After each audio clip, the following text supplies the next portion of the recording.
Pakistan super league season 9 2024 और national bank cricket arena national stadium Karachi में final में एक शानदार मुकाबले देखने को मिला और इस्लामाबाद यूनाइटेड ने आखिरी गेंद पर इस्लामाबाद यूनाइटेड ने कामयाबी हासिल की हुनैन शाह के चौके के साथ और एक बार फिर फाइनल में पहुंच के खाली हाथ रह गई विकेटकीपर मोहम्मद रिजवान की मुल्तान सुल्तान की टीम। लेकिन जिन लोगों ने इस मैच को स्टेडियम में बैठकर देखा, अगर ये कहूँ कि पैसा वसूल मैच था तो ये कहना बिल्कुल गलत नहीं होगा। एक एक गेंद पर, एक एक विकेट पर, एक एक चौके पर, एक एक सिंगल के ऊपर लोगों ने भरपूर अंदाज में एंजॉय किया और फाइनल को ऐसा ही होना चाहिए।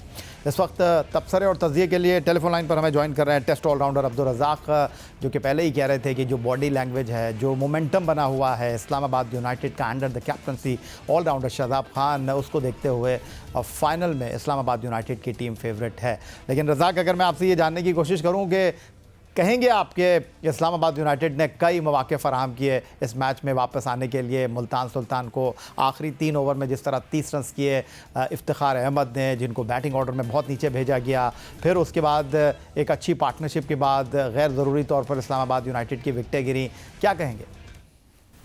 देखिए, सबसे अच्छी बात यह है कि पीएसएल का फाइनल इतना एक्साइटमेंट हुई। लास्ट ईयर भी ऐसा ही हुआ था, आखिरी ओवर पे गया था। इस भी ऐसा ही हुआ कि आखिरी ओवर में गया और 5वीं बॉल पे मैच फिनिश हुआ। और ये कामयाबी है पाकिस्तानी क्रिकेट के स्टैंडर्ड की और प्लेयर्स की परफॉर्मेंस की कि वो मेंटली फिजिकली कितने स्ट्रॉन्ग है। क्योंकि इस तरह की क्रिकेट जब होती है, जब यहाँ परफॉर्म करते हैं तो इंटरनेशनल क्रिकेट आपके लिए आसान हो जाती है। और सबसे पहले तो क्रिकेट जीती है और बहुत ही ज़बरदस्त मैच हुआ। दोनों टीमों ने काफ़ी टफ टाइम दिया, पर मुल्तान मैं समझता हूँ जिस तरह की वो क्रिकेट पहले में खेलती आ रही थी, फाइनल में उस तरह प्ले नहीं कर सकी सिवाय इफ्तिखार के, जिस तरह उसने 2 ओवरों में एक मैच को बिल्कुल एक साइड पे कर दिया था। और ये हो सकता था कि मुल्तान भी ये मैच जीत सकती थी, पर ये कि इस्लामाबाद के जो बैट्समैन इमाद वसीम है, उन्होंने प्रूव कर दिया कि वो स्टिल बेस्ट हैं और वो पाकिस्तान की तरफ से भी खेल सकते हैं और हर किस्म की क्रिकेट भी खेल सकते हैं।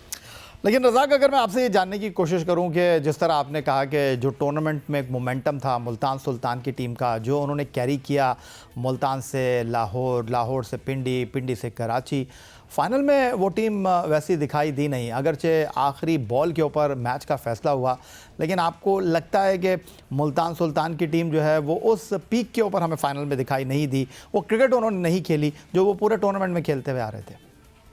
देखिए, बात यह कि हमें तो फिर साउथ अफ्रीका की याद आ गई कि साउथ अफ्रीका की टीम भी हमेशा जो क्रंच मैचेस होते हैं, बड़े मैचेस होते हैं, उसमें वो अच्छा परफॉर्म नहीं करती। पूल के मैच में बहुत अच्छा परफॉर्म करती हैं और मुल्तान की टीम नो डाउट बड़ी अच्छी थी और उन्होंने जिस तरह टॉस जीता और एक जो इस्लामाबाद चाह रहे थे, इस्लामाबाद भी पहले बॉलिंग करना चाह रहे थे, उनको बॉलिंग करने का मौका दिया, तो ये इनको साइकोलॉजिकली देखना चाहिए था कि उनकी बैटिंग लाइनअप 10वें नंबर तक है, तो वो चेजिंग में बड़े एक्सपर्ट हैं, चेजिंग में इतना प्रेशर नहीं लेते। उन्होंने पूल के मैच में भी मुल्तान को हराया हुआ है, 228 को चेज किया था। तो इस तरह की स्ट्रेटजी रखनी चाहिए थी, पर बहरहाल उन्होंने एक पॉजिटिव डिसीजन लिया जिसकी वजह से वो इतना अच्छा टोटल इस पे सेट नहीं कर सके। अगर इफ्तिखार के 2 ओवर निकाल दिए जाए तो ये 130-135 पे ऑल आउट हो जाते।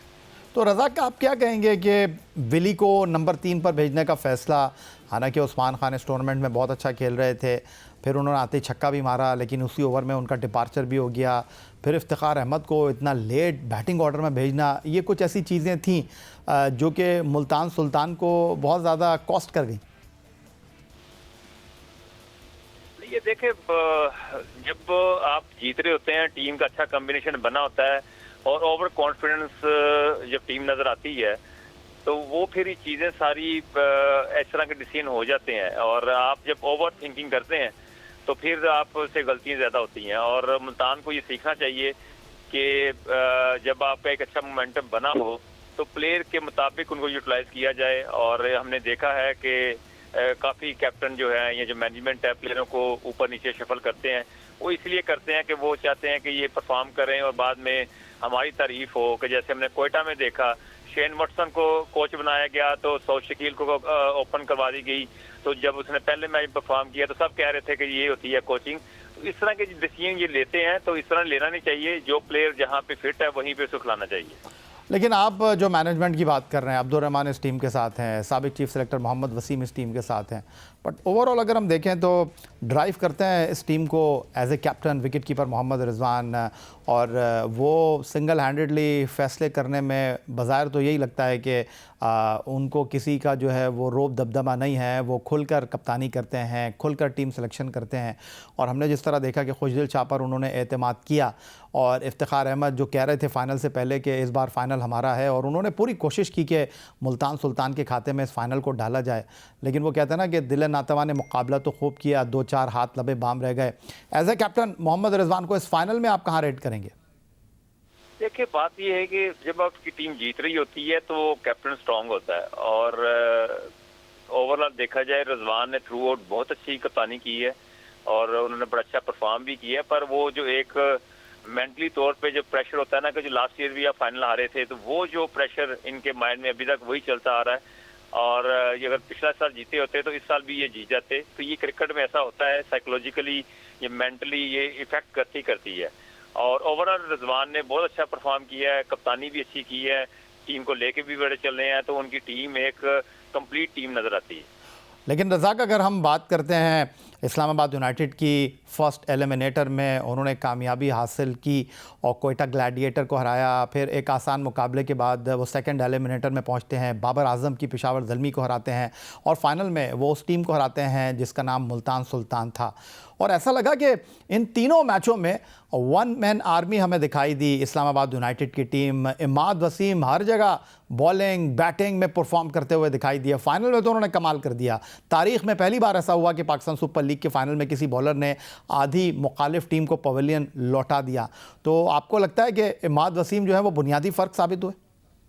डेफिनेटली देखें, बात यह है कि अगर ओवरऑल देखा जाए, शुरू से ही इस्लामाबाद की टीम सबसे अच्छी इन्होंने टीम बनाई है। और ओवरऑल देखा जाए, जो इन्होंने शफल किया उस इमाद वसीम को, ये इनका प्लस पॉइंट था। और उन्होंने फिर जो शो कर दिया है कि मेरी परफॉर्मेंस की वजह से ही इस्लामाबाद जीती, अगर इमाद वसीम ना होते तो ये बड़ा मुश्किल हो जाता इनके लिए। तो यही बात है कि जिसकी वजह से इस्लामाबाद ने जीता, और इमाद वसीम की परफॉर्मेंस की वजह से सेमीफाइनल और फाइनल दो ऐसे मैचों में इन्होंने ऐसा परफॉर्म करके दे दिया कि वो इस्लामाबाद की कामयाबी में इनका अहम रोल अदा है। लेकिन रज़ाक, इस बार क्या किया इस्लामाबाद यूनाइटेड ने ऐसा अलग? इमाद वसीम का फैक्टर तो चलें ठीक है, हम अंडरस्टैंड कर लेते हैं, कराची किंग्स से वो इस्लामाबाद यूनाइटेड में आए, कोयटा ग्लैडिएटर से नसीम शाह जो है वो इस्लामाबाद यूनाइटेड में आते हैं। तो ये इंपॉर्टेंट फैसले तो रहे, खुशकिस्मत की अलामत तो बने इस्लामाबाद यूनाइटेड के लिए। लेकिन ये वही टीम है जो आखिरी मरतबा 2018 में फ़ाइनल खेली थी, और फिर इसके बाद 5 साल ये लोग फ़ाइनल नहीं खेले। लेकिन अगर ओवरऑल इस टीम का कॉम्बिनेशन हम देखें, फ़हीम अशरफ हो गए, आज़म खान हो गए, शादाब हो गए, ये तो इस टीम के साथ रहे हैं, खेलते रहे हैं। लेकिन इस बार ऐसा इस टीम ने क्या किया आपके ख्याल में? देखिए, बात यह है कि हमारी प्रॉब्लम यही होती है प्लेयरों की, और जो कप्तान नहीं होता उनको कप्तान बना देते हैं, तो फिर वो जो परफॉर्मेंस नहीं होती तो हम कहते हैं कि ये परफॉर्मेंस नहीं दे रहा है। अब अमाद को कप्तानी से हटे, एज ए प्लेयर खेल रहे थे, और उनकी आप परफॉर्मेंस देख लें। अगर ये कराची की तरफ से कप्तानी कर रहे होते तो सेम ही परफॉर्मेंस नहीं होनी थी जो हमें स्ट्रगल करते हुए नजर आए। तो हमें वो कप्तान बनाना चाहिए जो प्रेशर को हैंडल कर सकते हो, और अमाद वसीम से प्रेशर उठा और जो उसकी परफॉर्मेंस आपके सामने है। तो इसी तरह ये सीखना चाहिए कि प्लेयर के साथ आपने क्या करना चाहिए, एकदम से उसको कप्तान बना देना चाहिए। अच्छा, आपने कप्तानी की बात की तो बड़ा अंडर प्रेशर थे शादाब खान। वर्ल्ड कप में वो as a vice captain team के साथ ट्रैवल करते हैं, बाबर आजम की कप्तानी जाती है, शादाब खान जो है उनकी वाइस कप्तानी चली जाती है। फिर अब उनके लिए टूर्नामेंट बड़ा इंपॉर्टेंट था, बैट के साथ बॉल के साथ फिर कप्तान बनकर टीम को चैम्पियन बनाना। तो आप उनके करियर को आगे किस तरह देख रहे हैं, क्योंकि ये वर्ल्ड कप का साल है?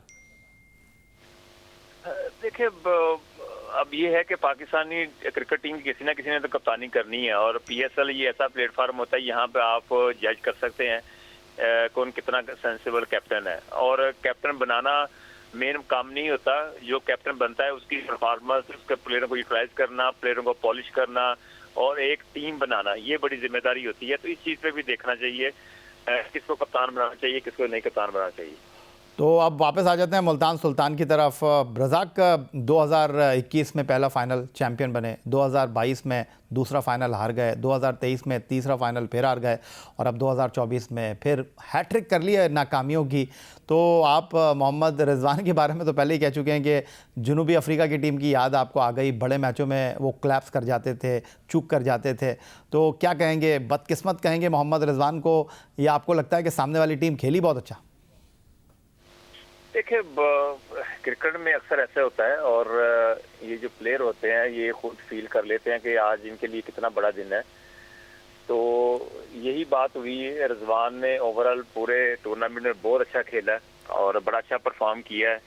एज ए टीम लेके भी इनको लीड किया प्लेयरों को और कहीं भी कोई इतनी प्रॉब्लम नजर नहीं आई कि इसकी, जैसे हम बात करते हैं शादाब की हो गई या बाबर आजम की हो गई या ईशान मसूद की कप्तानी की हम बात करते रहे हैं। तो रिजवान की कप्तानी में मैं समझता हूँ हमें कोई इतने कोई ज्यादा कोई नुक्स नजर नहीं आए जिसमें हम उससे बात कर सके इसने ये गलत डिसीजन किया है। पर ये कि ओवरऑल देखा जाए हम इसे काफी देर से देख रहे हैं और मैंने एज ए हेड कोच भी काम किया है। जब ये खैबर पख्तूनख्वा का हेड कोच था तो ये कैप्टन थे। तो ये बहुत ही सेंसिबल भी हैं, बड़े पोलाइट भी हैं, बात समझते भी हैं। तो इसी वजह से मैं समझता हूँ इनको ये ओवरऑल जितने भी सालों से कामयाबी मिल रही है मैचों में रिजवान की वजह से ही। तो जाते जाते रज़ाक ये भी बता दीजिए कि इस फाइनल का टर्निंग पॉइंट क्या था? देखिए, टर्निंग पॉइंट मैं तो यही कहूँगा इमाद वसीम है और इमाद वसीम के अलावा तो कोई चीज़ नज़र नहीं आ रही। सेमीफाइनल में इन्होंने अच्छा परफॉर्म किया, फाइनल में भी टर्निंग जो पॉइंट था ये इस्लामाबाद की इमाद वसीम थे। अगर वो आउट हो जाते तो ये मैच मैं समझता हूँ 15 या 20 रन से ही हार जाते। बहुत शुक्रिया। टेस्ट ऑलराउंडर अब्दुल रज़ाक हमारे साथ मौजूद थे, खुलासा कर रहे थे, अपनी राय का इजहार कर रहे थे पाकिस्तान सुपर लीग सीज़न 9 2024 के फाइनल में, जहां मुल्तान सुल्तान की टीम एक बार फिर खाली हाथ रह गई और इस्लामाबाद यूनाइटेड ने फाइनल में पहुंचकर जीतने के अपने रिकॉर्ड को 100% रखा। 2016 में ये team Dubai international cricket stadium में फाइनल खेली, जहां कोयटा ग्लैडिएटर को इन्होंने मिसबाउल हक की क़यादत में शिकस्त दी। फिर नेशनल स्टेडियम कराची में 2018 में ये पेशावर ज़ल्मी से फाइनल जीते जेपी डोमिनी की क़यादत में, और इस बार सीज़न 9 2024 में ऑलराउंडर शादाब खान की क़यादत में इस्लामाबाद यूनाइटेड ने मुल्तान सुल्तान को शिकस्त देकर पाकिस्तान सुपर लीग की पहली टीम बनने का एजाज़ हासिल कर लिया, जिसने पाकिस्तान सुपर लीग की ट्रॉफ़ी को 3 बार उठाया है।